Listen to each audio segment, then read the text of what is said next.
Hey, Closet Busters, come on and gather around. It's time once again to kick down those closet doors of life. We're here to escape our BS, explore our fears, and elevate our self-expression. I'm your host, Rick Clemens, bold move expert and coming out coach, and I'm going to take you to the party, the pulpit, the wake, and back to the party of living your life uncloseted. So come on, grab hold of yourself and get ready to step out, step up, and step into living your truth as we explore more stories, tips, and tricks for living your life uncloseted. Now let's get to the show. Hey there, Closet Busters and bold move makers. This is Life Uncloseted, where you know what we say, screw it, we're kicking down the closet doors, we're living our lives the way we want, we're setting ourselves free, and we're going to live uncloseted without any kind of apologies. And sometimes that may even mean we have to have some really power conversations and leave things behind. Yet, you know what? Sometimes taking that kind of step and having the nerve to do that sort of thing, man, it takes a whole lot. And today, my guest is going to talk about a lot of things that comes up in Powerful Conversation, which is her new book. But we're also going to talk about all of these different things along the way, from moving across the country right after she had a big setback in life to starting a brand new chiropractic practice, the things she's been in her life because she is bold enough to come out of her own closets and leave what may seem comfortable at times behind. And this is what her story is all about, is stepping forward and really having what it takes to say, I'm going to go do this. And I love that she is going to be here with us on the show today. She's another National Speakers Association member. Her name is Dr. Karen Jacobson. She's a high performance strategist and speaker, and she's a pretty amazing gal. I can't wait for you to meet her. So let's just get right to it. Welcome to the show, Karen. Thanks for being here with us today. Well, thank you for having me, Rick. It's my pleasure. Yeah, I'm really excited. I love this new book. We're going to get to that. But you truly have, along the way, done some amazing uncloseting. I mean, you literally have left some things behind. You've started brand new. You've been, in the military. You've done some amazing things. So when you think back over your life and all these different things, what's the driver that just keeps moving you forward, making those bold moves, living your life uncloseted? Is it one thing? I'm sure it's not, but what is the thing that you feel like really keeps you moving forward? Well, when I was listening to your intro, one of the things that really resonated with me is one word, and it's part of my personal values. It's freedom. It's freedom of expression. It's freedom of living the life that you choose to live, not the life that other people want you to. Right. And I believe that since we really only have one life on earth that we're going to remember, at least, regardless of whatever someone's personal beliefs might be, live it well. Yeah. Live it well. And don't allow things to stop you from going after your dreams. Mm-hmm. You have moved forward, and I want to kind of touch base on a couple of things that you shared. So you literally got put in a situation living with a disability and just said, screw it, I'm going to go do this. And you moved across the country. Take us a little bit into that story, because I think that kind of is a perfect example of uncloseting yourself and making a bold move to go do the next thing you just know you're supposed to go do. After graduating chiropractic school, I was living in New York at the time, and I had a practice that was growing. It was really successful. And then I was in a head-on collision, and life had changed. Absolutely. I ended up with 2 plates and a dozen screws in my right arm and 3 pins in my fingers. And here I am, I have a chiropractic practice. Wow. What am I going to do? And I need to use my hands for a living. And I think, for me, it wasn't even the story, Rick, of what I did. Yes, I got up and I moved across the country, moved to Arizona, and, I spent a year on disability and really learning how to do everything all over again, from, brushing my teeth to writing my name and being able to use my arm again. But you know what the biggest gift in that for me was? It was the community that was created around me. At the time, I was the director of the Nassau County chapter for the New York Chiropractic Council. Mm-hmm. And there were probably about 110 members. And after my accident, they started circulating a fax. Yes, those were the days of the fax machines. And they made a list of doctors that stepped up to the plate and volunteered to work in my office on their days off without charging me a dime to just help me sustain my business. Wow. Right after I came back from surgery in the hospital. That's amazing. And for me, those are the things that mean more in life than anything else. Mm-hmm.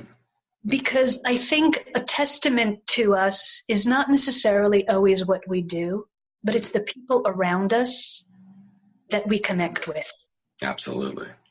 Yeah, I agree 100%. And in this world of coming out and being who you're meant to be and all these different things, and, you know, really the basis of this podcast at this point, it's about showing that community gathers when you allow yourself to be open and say, this is who I really am. And suddenly you're not as alone as you think you may be. And what you just shared was a beautiful story of people rallying around you. And I'm quite sure it wasn't just because, oh, let's do something nice. There was some essence of who you are that brought that forward. And when I've worked with people who are coming out of the closet sexually, and then there's some others too, even in entrepreneurship, it's been very interesting to watch the same dynamic happen. Once you release yourself into, okay, this is who I am, this is where I am, this is the cards I'm dealing with, it's amazing if you let yourself be open to it, the community will form. What you need to support you, the people that you need around you. It's when you, at least from what I've observed, it's when you fight it that you have the struggles. The struggles really start to happen because you don't allow other people to come into the space with you and do the dance alongside you.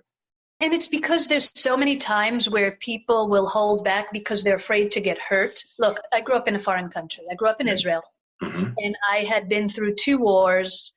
I was bullied before people even talked about bullying. It used to be like, hey, they pick on you because they love you. I'm like, well, if they love me, they wouldn't pick on me. Pick on me. Right, exactly.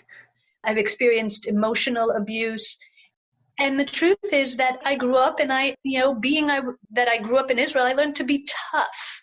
Mm-hmm. And I learned to have that little crust and built a little wall of protection. Mm-hmm. And when you build that wall of protection, people maybe cannot come in and hurt you because you've got that wall, but people really can't see truly who you are. Absolutely.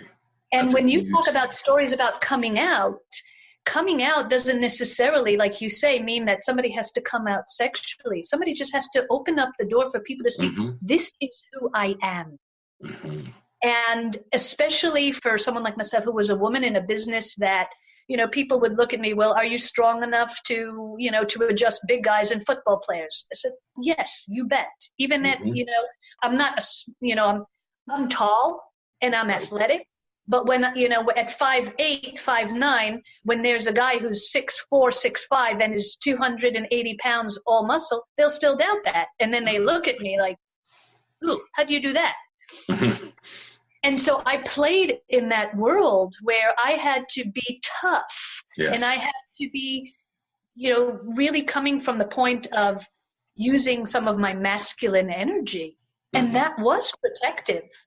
Oh, sure. So in essence, part of my, being able to open up to change was actually to allow in vulnerability. Mm. And when we look at the stories about how we create community, mm-hmm. it's because of vulnerability. Mm-hmm. When we allow people to really see who we are at any level, that's where authenticity shows, and people gravitate towards that because they see the real you. All right. But you seem to have that history of allowing the vulnerability. I mean, I'm looking at all the different things you've done, from this, accident, head-on collision that, caused all this for you, and going, okay, I've got to be vulnerable and I need some help, to being in the military in Israel, to being a ballroom dancer, all these things. Each of those things is about being vulnerable as a human. And then, I'm going to go there. And then to be a woman doing some of these things, it's even 10 times more vulnerable because you're playing in some roles in some places where, here's this big muscle guy coming in for treatment. And people are like, really, you're going to do this? Or you're in the military and you're a woman being able to, all these things get just layer upon layer because of who you are. And that's got to be even more challenging to say, hey, I'm going to come out and I'm going to say, I can actually do this. It has to challenge your own psyche and your own viewpoint of yourself. And I think that's part of my upbringing. People ask me about the fact that I was in Israel from age 6 to 21. So I spent 6 years here in the U.S. and then I moved to Israel. When I moved to Israel, I was in the middle of kindergarten, and honestly, the second half year of kindergarten is a complete blank. And that was really a drive for me to create a number of things in life. And it was a blank because of the fact that I just moved to this whole new country. I don't speak their language. I don't know their habits. Yep. I don't even the same foods. We used to have these awesome, sandwiches, and it's the only places in the world where I've seen them. That's amazing. That's so cool. But I also grew up at a time in Israel that was very idealistic and a time where there were really strong values and leadership was something that people followed, and really being able, it was that time in Israel, especially growing up there and being there during the 70s and going through war, is something that I think shaped me in a way like remember those Weeble Wobble toys? Yep. You push them down, they bounce back up. You push them down, they bounce back up. Mm-hmm. And I think I learned that. Yeah. That no matter how many times I fall, it doesn't matter. It's not about the falling. It's about getting back up. Mm-hmm. I think that's so pivotal to this essence of who we can be as a human if we realize the getting back up is actually the bigger challenge. The fall may sound like, oh, it's the worst thing, somebody put me down or I'm failing. But the bigger challenge is the getting back up in my book. I think it's amazing that so many people struggle to okay, let's get back up and try again. But if you can master the getting back up, then you have this ability to continue to push forward, to go do the things you're supposed to do. In fact, I was working with a client a little bit earlier today, and she was kind of at that space where she's like, I just don't know if I've got what it takes. And I said, okay, then don't. Just don't. And I knew I was going to push the button. I mean, I knew immediately as soon as I said that, just don't, it was going to push her button. And she goes, but I can't not.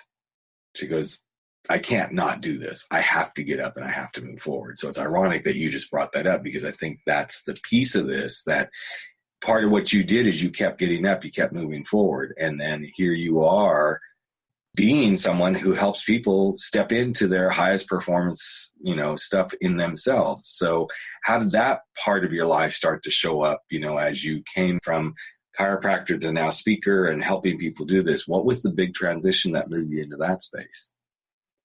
I always have helped people. I had been a tutor when I was in high school. Mm-hmm. I had my first business I started at 11. I started my babysitting business. I lived in Israel in a big apartment building, and I pretty much owned the rights to babysitting. I kept on moving forward. And I remember, as an example, when I was in high school, I came down with an autoimmune disease, which is called systemic lupus. It's basically a disease where the body attacks its own tissue.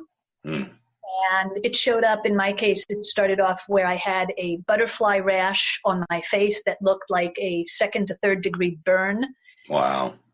Raised and red and scaly, to the point where I had people stop me in the street and ask me what happened to me. And other issues. And I spent 4 years while I was in the Army, in high school and then in the Army, in and out of hospitals. Mm-hmm. One of my dreams growing up, especially as I mentioned earlier, being so idealistic, I wanted to be a commander in the Army. It was all about how do we give back to the country. Right. And because of health issues, I was not allowed to do certain things outdoors. So even for that, I found a way around. I became a non-commissioned officer, and I still had 80 women under my command and took care of the needs of those women as well as the rest of the unit that I was working with. So it is about, when you talk about living out of the closet, I talk about living out of the box. Mm-hmm. Mm-hmm. And I said the only time when somebody's going to put me in a box is when I'm 6 feet under. Mm-hmm. Because from day one, we're just put into boxes and confined in systems that tell us how we need to be, who we need to be, and how we should live our lives. Yep. And I believe that every person has different ideas. Now, don't get me wrong. I'm not talking about total anarchy. Mm-hmm. I'm talking about within a situation, within a system, that if I live somewhere and I have to pay taxes there, I will pay taxes there. If I don't want to pay state taxes, I'll go live in a state that doesn't have state taxes. Absolutely. I'll accept the place of where I choose to live. And anything that I'm going to do is going to be to benefit the community around me. Mm-hmm. But what I do in my own time and how I live my life when it's ethical and moral, don't judge me. And don't stop me from dreaming. Mm-hmm. That's huge. I love that you brought this piece to the conversation of it is the same metaphor as living in a box. It doesn't matter if we call it a box or a closet. Each one of us, even in our daily lives, day in, day out, we get to choose whether we want to live in those boxes or closets. And I think it's the hardest piece that people struggle with. Do I want to be in the box of working for somebody else, or do I want to be in the freedom of running my own business? Do I want to be in the box of in a relationship that isn't really working, or do I want to step out and go, okay, I know the initial pain may be a little bit more, but I need the freedom to go find the relationship that really does work. And I think oftentimes that's where people get stuck, is they're like, wow, but I don't know if I want to go through the pain. But that initial pain may be exactly what you need to free yourself into the freedom of doing the things you have to do. And oftentimes that starts with the conversations in our own head, which kind of brings me to your new book about power conversations. I think most people, when they realize the things they're holding themselves back from, are often overcome by starting with a really powerful conversation with yourself, which then leads to having power conversations with other people. So tell us a little bit about this new book that is we're just days away from it coming out, or it will have been out by the time. It'll be out for a couple of weeks by the time we air this podcast. Yes. So talk to us about why it was important for you to bring this book out and give us like the lowdown on it. So I want to address the book and tell you how it ties to the concept also of this self-talk that you were speaking about, as well as the measure principle, because there is a chapter in the book that talks about our self-talk. Mm-hmm. How do we stop ourselves from doing things? Yep. How do we speak to ourselves? What are the things that we do that hold us back from living life at large? Mm-hmm. And how to overcome that. There's some of the things, when I work with clients one-on-one in breakthrough work, that's what I do with them. I help them find those conversations, the things that subconsciously motivate them, and find where the blocks are. Because let's put it this way, anyone's life, when you look at anyone's life, the way they're living, where they are right now, it's a direct result of the belief systems and the decisions that they make about life and how it should be. Even if they think that it should be different. Mm-hmm. There's something about their thinking that's actually keeping them exactly where they are. Now, when you talk about the pain and being able to make a change, our success lies just beyond the edge of that pain, beyond that fear. Yes. Because it's outside of our comfort zone. Mm-hmm. And when we look at making change and expanding and really growing into who we need to be and who we want to be, most of the time, it's because we made the choice that the pain of living in the state that we are in right now is greater than the pain of that unknown. Yes. Yep. Mm-hmm. And that will be about 97% of people. It's when it's painful enough where I am, mm-hmm. that's when I'll go out finally, because it's now less painful on the outside. Mm-hmm. Mm-hmm. About 3% of the population are different. They'll jump off the cliff. Mm-hmm. Now I'm somewhere in the middle. When I made my career shift and stepped outside from, let go of my chiropractic practice to become a full-time professional speaker and high performance mentor and coach, I took a leap of faith. I shifted from a B to C, and I'm dealing with direct clients walking into an event, and right there are my people that are coming in as patients in the office, to a completely different world. Absolutely. To now work with, business to business, with medium-sized, small to medium-sized companies, and deal with building their teams and helping people really grow. So what was the pain for you that drove you to that? What was that thing you said? It was like, okay, I'm going. So for me, it wasn't a pain.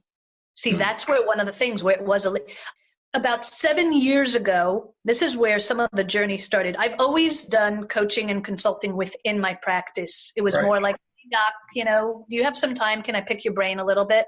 Yep. And it was always no charge, because especially when you build a chiropractic practice with people that come in, at times 2-3 times a week, and also you have high retention. I had high retention in my office. I had people that when I moved to Arizona started with me, and I am still seeing a few people for the past, for 19 years now. Right. I have a handful of people that still won't go anywhere else, but have been with me for 19 years. Wow. And you form connections.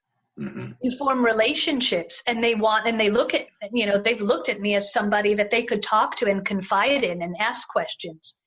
And I realized along the way that so much of people's even physical challenges is connected to where they hold themselves back in life, where that pain is coming from, where they're not achieving their dreams. And it manifests physically. And I used to do that in the office. And I think it was Sydney, who was one of my patients. It was like my dad's age. And he was 81 at the time. Now, while my dad's 87 now, and he's a total rock star. My dad teaches 12 fitness classes a week. Wow. But Sid wanted to retire.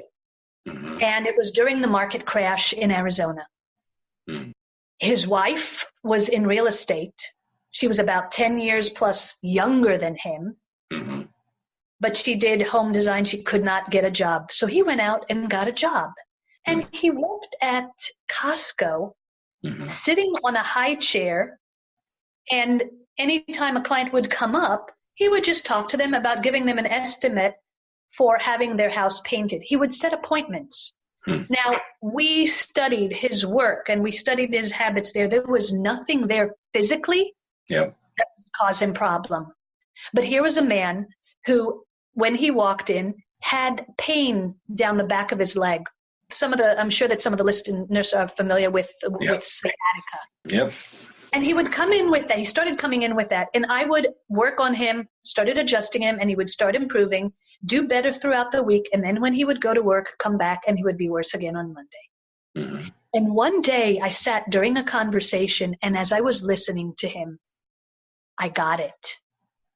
Because it wasn't the physical part. It was the fact that he was talking to me about the fact he really wanted to retire, and he did not know how to have that conversation with his wife because he wanted her to go and work and help out. Wow. There was too much of a burden on his shoulders and on his back that was manifesting physically. It's just amazing stuff, because I've talked about this a few times on the podcast about the physical sides of this, and I've recommended some Louise Hay stuff and things such as that, but I don't think people grasp how much our emotional well-being affects our physical body. And I'm going to be really just open here, like my listeners are used to. Just in the move that I have recently made, I have seen the stress in my body change dramatically by being in a different location, being somewhere where I'm not in the hustle and bustle, and nothing wrong with Southern California. I love Southern California, but being in the hustle and bustle of city life, and now being where it takes me 5 minutes to go anywhere I need to go. I can walk out the door and I can walk to Staples. I can walk to the grocery store. I'm out in the fresh air. And it's amazing how different my body feels because one simple thing, my stress level is reduced easily by 100%. And that, by the way, is the foundation of how I ran my chiropractic practice, because that's what chiropractic really is about. Many people think it's about backache and neckache. It has nothing to do with, it has to do with the stress that our nerve system is enduring, whether it's physical, whether it's mental, or whether it's chemical. And so that neuro-emotional component that you talk about, that emotional stress, is a key factor. And one of the things that really is now coming to light in the business world and in our world, thanks to Daniel Goleman back in the 90s, is emotional intelligence. Yes. And emotional intelligence, you know, when I work with companies and talk to them about emotional intelligence, I get into how our emotions can hijack our health. Because that's where I weave in the conversation about high performance. Yeah. Well, and I'm sure you weave in also how it affects, like I said earlier, your new book, The Power of Conversations. When we can understand the emotional intelligence, at least from my perspective, and I was lucky that I was kind of on the cusp of that coming out as I went through my training. It's interesting to me that when we can manage our emotions, our conversations become so much more powerful. When we can see the emotional IQ that's happening in those, suddenly it changes how we can approach a conversation and be so much more leveraged and understanding, empathetic, and really get done what we're trying to do through these conversations.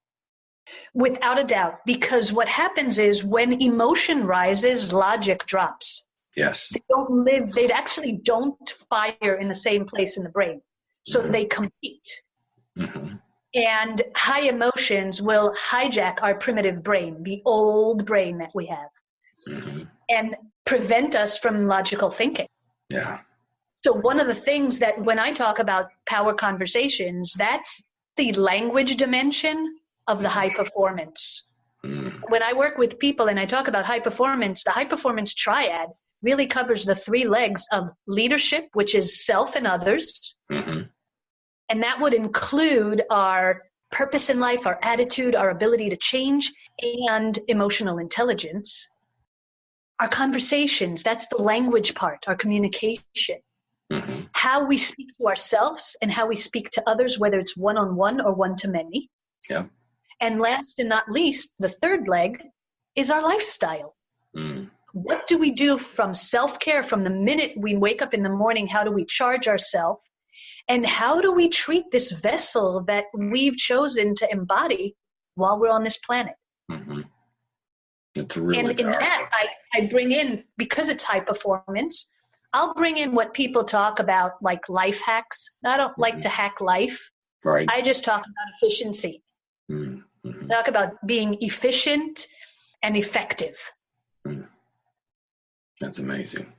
It's also interesting because as I'm listening to you speak, you went through the triad, and it's about, you know, really truly leading yourself and others, which is exactly what the coach training I went through was. That's part of the piece of it. But then you talked about, you know, how you do this with other people and then the self-care. And so often when I work with people around coming out of their closet, whatever that closet is, it involves all three of those pieces. I tell them that you cannot do this unless you take care of yourself. But you also cannot do this until you learn how to actually really communicate well with others. And you cannot do this until you allow yourself to lead yourself and be a leader in other ways with other people's lives. And sometimes I get the dead silence on the other end of the phone. If I'm doing phone work or, you know, if we're on Zoom or camera or something, I kind of get this blank look and they're like, okay, I get 1 out of 3 of those, or I get 2 out of 3, but there's always that one piece that they don't get. And oftentimes the one that most clients don't get is, what do you mean I have to self-lead? I'm like, you have to put this into play. You have to guide yourself to this space. Yes, it's great to have somebody like me as your coach who's going to help you get there, but I can only help you bring up the stuff that you know is where you want to go, how you want to get there. I can help you, be your accountability partner. But you owe it to yourself to lead yourself in the direction you want to go. And a lot of people miss that piece. And I'm wondering if you see that in the work you do, is this self-leading piece sometimes can be a huge stumbling block. It is, because that goes into understanding the differences in personalities. Mm-hmm. And some of us look at the world and feel like we are in charge of our lives and we're in charge of whatever we create, good, bad, or indifferent. Mm-hmm. And some people feel that they're more of a victim to life. Life happens. Yes. Or things are random. Mm-hmm. Or then you've got the people that, well, I'm in charge most of the time. Mm-hmm. Like, no, you're either in charge or you're not in charge. That's right. What I would say. Because you can't be in charge of the things that you like and not in charge when it doesn't work your way. Mm-hmm. You still had a hand in really running that ship. Absolutely. Yeah. Now, at times, people can have that epiphany and shift from a place of letting life happen, which is what we would talk more about, being the passive part and being a victim of life, to being able to take responsibility. When I share an interesting conversation, after I had the car accident, I was talking about the fact there were certain signs. I started thinking about a move to Arizona. Mm-hmm. And there were things that were popping up in my life. Like I was bringing in messages. I walked around in Central Park, and there was a group of Japanese tourists that were walking by. And the only thing I hear out of their mouth that I understood was Phoenix, Arizona. Mm-hmm. And then where I was living, we had a problem with the fence, and the guy that came to fix the fence, he was from Tucson, Arizona. And just things like that started popping up. And I was not really following through. I was just taking my time. It was just before my lease was up in my practice in New York. And I was about to say, if I sign another lease, it'll be another 5 years, and here I'd be 40 years old living in Long Island, which is not where I wanted to be. Mm-hmm. And if you listen to what happened at the accident, I was in my Pathfinder, my car. Mm-hmm. I was traveling west. I was hit head on by a moving truck that was registered in Phoenix, Arizona. And I get to the hospital, and the surgeon lifts the x-ray up in the air and says, it's a clean break. Wow. 4 months later, I was living here. 4 months later, I was living in Arizona. Now, that was something that caused me to pay attention.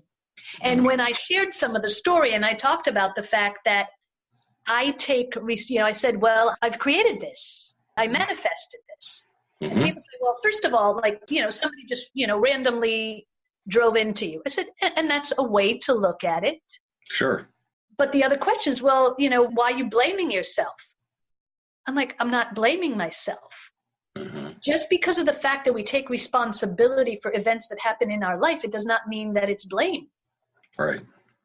Blame is when I put my emotion and I start feeling bad about it. But if I can take responsibility and say, okay, I brought this into my life for a reason. What am I going to learn from it? Mm-hmm. What action am I going to take? And how am I going to live my life differently? I love what you just shared, because the reason I was so quiet there was I was thinking this is so true to my own journey and so true to so many people's journeys that I've worked with. I manifested my coming out. I manifested it late in life. And when that moment really happened, which it was a moment I realized I was going to do it, it was, okay, I brought this in. Now, how do I go do this? How do I now go take and change everything that's happened after 13 years of marriage and 2 children? I knew I manifested it. Doesn't mean it changed any of the guilt and shame around, okay, that was a kind of a crappy thing to do, but I manifested it. And I knew it was the launch pad to something greater, which at that time I had no idea that it would lead to what I'm doing now. But it's those moments that I believe, as you so eloquently just shared, of we manifest these things into our life. When we reject and try to not accept that that's what we've done, that's when the challenges just continue until you go, okay, I brought this to my life, so let's go work with it. Let's go do the thing. Let's deal with it. And we're kind of back to the powerful conversation that starts in our own head and starts to change our stories. And that's what they all are. They're stories. Mm-hmm. Mm-hmm. And we all have them. Yep. It's not about the story. It's about what we do with it. Absolutely. Absolutely. So, you know what? I can't believe that we have flown through this already. It's been just wonderful having you here. But before we wrap it up, as you get ready to release the book and everything, I'm sure you've got a bit of wisdom you would just love to drop another value bomb on the listeners about if they're struggling to really, truly release themselves and step into their own high performance life or to step out of their own closet. What would be something you'd love to leave the listeners with as we wrap it up here today? So some people are going to be the type of people that make lists, and some people would be the type of people that dream. And either way, and see pictures in their head, either way that you do that, pick the right thing for you. Find a quiet space. And what I would suggest, look at your life and imagine or write down what your life would be if you actually took the step that you're looking to take. Mm-hmm. How wonderful it can be when you move forward. Mm-hmm. And then look at what it's costing you, what you're missing out on, how miserable you might be if you continue to stay where you are. That's a perfect way to bring this full circle. And again, Karen's book is Power of Conversations. I would encourage you to get a copy of it. We're going to have the ways to get a hold of it here on the show notes and everything. Thank you for being you and being here and sharing yourself today, Karen. I can't wait. Karen and I have never met other than through some emails and Facebook and all that, but I really can't wait to catch up with you at our next NSA event, wherever that may be in the world for the two of us. But thank you for bringing everything to life like you do. Thank you, first of all, for the opportunity, and thank you for your words of wisdom. It was great talking to you. No, you too. And we will be back in just a few days, as everyone knows, with another episode of Life Uncloseted. But until then, never stop stepping out, stepping up, and stepping into making your bold moves so that you can live your life uncloseted.